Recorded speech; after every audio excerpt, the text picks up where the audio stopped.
Por que que eu mantive a sessão do Congresso Nacional para hoje, mesmo sabendo das dificuldades da semana semipresencial e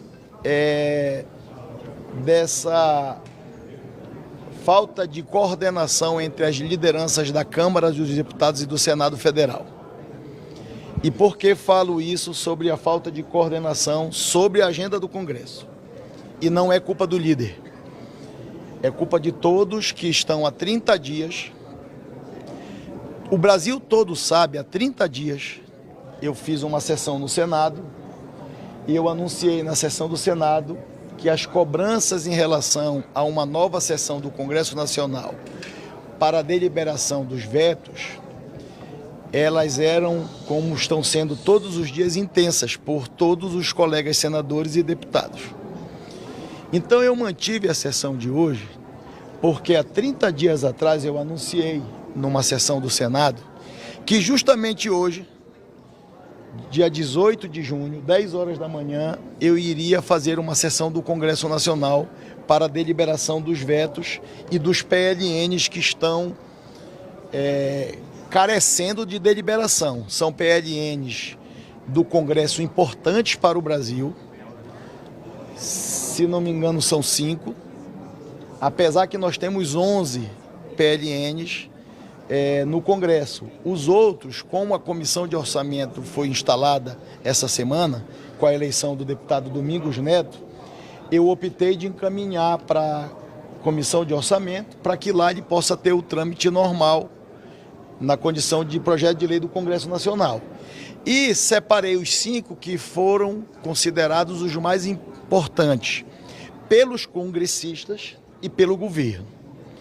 E para não dizer que foi primeiro um ou primeiro outro, pelo governo e pelos congressistas, que são PLNs importantes. E aí o teor do PLN vocês sabem quais são. Nós temos, na verdade, em relação à sessão do Congresso, esse problema desses 30 dias que aconteceu e que nos trouxe até aqui. Porque nesses 30 dias eu não percebi, e hoje isso ficou muito claro para mim, que os líderes partidários da Câmara e do Senado não conseguiram se reunir para tratar especificamente dessa sessão do Congresso que estava marcada com 30 dias de antecedência. E temos um outro problema. Muitas vezes lideranças do mesmo partido na Câmara e no Senado se colocam contrários a alguns acordos que o governo tenta construir em relação principalmente à cédula de votação. Porque vocês percebam que uma sessão do Congresso, onde a gente tem praticamente 90 vetos que precisam ser apreciados, e esses 90 vetos trazem para nós 924 dispositivos, é muito trabalhoso, não só para o governo, mas para as lideranças políticas, e eu reconheço isso, e para as assessorias, levantarem o que é possível construir um acordo para que a cédula de votação possa ter um acordo que atenda ao governo, com os vetos prioritários para a sua manutenção e que atenda o Congresso para os vetos prioritários para a derrubada. Só que se a gente for na essência do que é uma sessão do Congresso, esses 90 vetos e esses 924 dispositivos que estão pendentes de apreciação, quando chega nesse estágio, olha o tamanho da complexidade que é fazer esse acordo.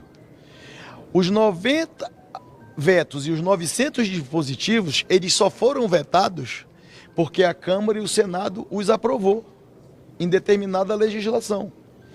E o governo, por um motivo ou outro, vetou alguns dispositivos desses vetos.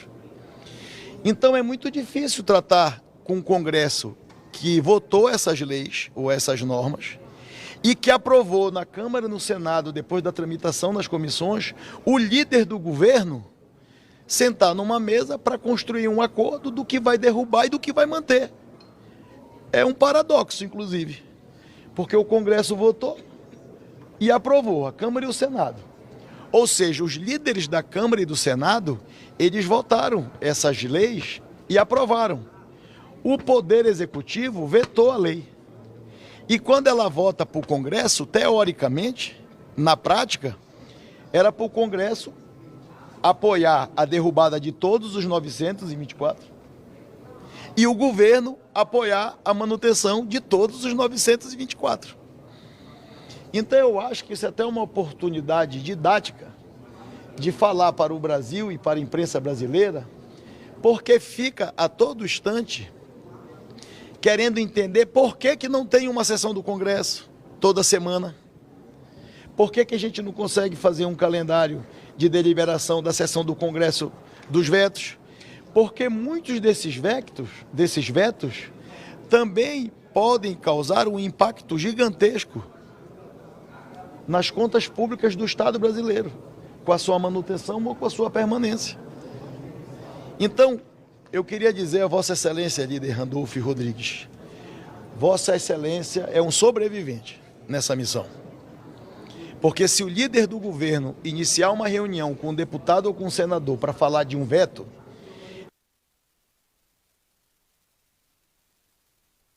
é de que ele vai ter muita paciência para ouvir o que é prioridade para um Congresso que votou tudo como prioridade.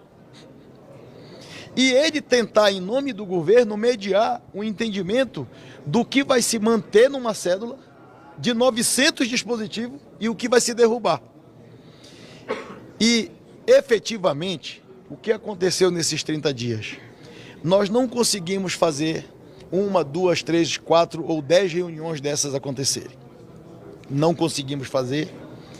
E está constatado isso, que desde quando foi publicada a sessão do Congresso, líderes da Câmara e líderes do Senado, do mesmo partido às vezes, estão pedindo para o governo pela manutenção do veto, numa liderança, e na liderança na outra casa pela derrubada do veto. Então aí é mais um problema para a liderança do governo no Congresso ter que compatibilizar.